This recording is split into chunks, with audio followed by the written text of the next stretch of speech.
跟着妈妈包客家手工大汤圆，曾从俊努力学，认真做，因为这是来自妈妈的好味道。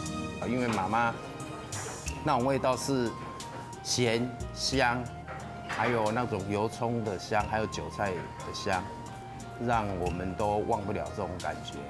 油葱和韭菜香环绕舌尖，用料实在的手工汤圆，坚持现包现卖，老客人绝不会错过这一位。妈妈包的手工大汤圆，大家都很喜欢，蛮多会买唔到，老顾客都会早一点来买。退伍后，曾从俊就跟着叔叔学做菜，凭着对料理的热情，10年前开启餐厅卖客家菜。别看现在高朋满座，其实一开始也曾因为口味不对客人的胃，经营一度陷入困境。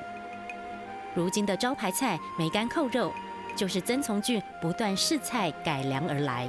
我的字典里面没有放弃，失败了就是要一直做，一直做，把这个菜改到成功为止。又到人家讲的哪一家师傅做的不错，我们就去试吃，回来以后，然后我们自己再一直改进。坚持下去就能突破困难。